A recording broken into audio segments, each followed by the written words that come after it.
রাধে রাধে বন্ধুরা, সকলে কেমন আছো? আজকে আমি গপুর চান করার ভিডিও নিয়ে চলে এসেছি। চলো এবার গপুকে চান করাবো, তাই জন্য আমি জল রেডি করছিলাম। জলের মধ্যে আমি প্রথমে গঙ্গা জল মিশিয়ে নেব, তারপর আমি রোজ ওয়াটার দিয়ে দেব এবং পরে আমি ফুল দিয়ে নেব। আজকে যেহেতু শুক্রবার, আমি কালকে তুলসী পাতা তুলে রাখতে ভুলে গেছিলাম, তাই আমি তুলসী পাতা দিতে পারলাম না। কিন্তু তোমরা যারা গপুর তোমাদের ঘরে আছে, সবাই গপুর স্নানের জলে তুলসী পাতা মিশিও এবং প্রত্যেকবার খাবারের সময় গপুকে ভোগে তুলসী পাতা দিও। গপুকে আমি মাথায়, মুখে, গোটা গায়ে আমি মধু লাগিয়ে নিয়েছি। তোমরা চাইলে গপুকে স্নান করানোর সময় দই, চন্দন অথবা নারকেলের জলও দিতে পারো। এবার আমি গপুকে ফুলের বৃষ্টি করিয়ে নিয়ে গপুকে ভালো করে স্নান করিয়ে দেব।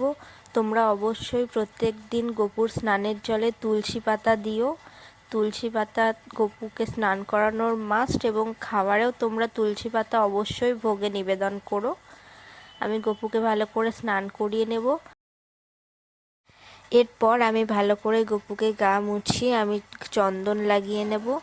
চন্দন লাগানো আমার হয়ে গেছে। ছোট্ট একটা প্যান্টুল গপুকে পরিয়ে আমার নিজের হাতে বানানো এই জামাটা গপুকে আজকে পরিয়ে দিলাম। আমার এই জামাটা কেমন লাগলো তোমরা প্লিজ কমেন্ট করে জানিও, এবং যদি ভালো লেগে থাকে ভিডিওটি তাহলে একটি লাইক এবং চ্যানেলটিকে সাবস্ক্রাইব করে দিও। আমি এবার গপুকে একটা পঞ্চু পরিয়ে নেব। এই পঞ্চুটা আমি ভালো করে পরিয়ে ওর হাত দুটো বার করে দিলাম, যেহেতু ওর বাসিটা আমাকে ওকে দিতে হবে। এই পঞ্চুটা আমি কিনেছিলাম। গপুকে বাসি দিয়ে এবার আমি ওকে খাইয়ে দেব। এই ছোট্ট মালাটা আমার মা বানিয়েছে। আমার মা খুব ভালো ক্রুশের কাজ এবং উলের কাজ খুব ভালো জানে।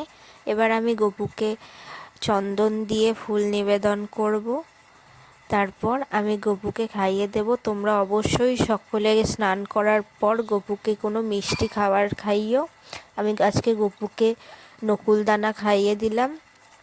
এবং তোমরা যারা গপু আছে তোমাদের, তাদের সকলকে বলছি প্রত্যেকবারই গপুকে খাওয়ানোর সময় তোমরা ঘন্টা বাজিয়ে নিও।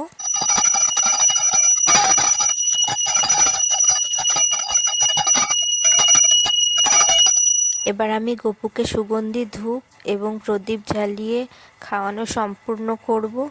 তোমরা যারা এখনো অবধি চ্যানেলটিকে সাবস্ক্রাইব করোনি, সবাই সাবস্ক্রাইব করে দাও এবং ভিডিওটিতে লাইক করে দিও। তার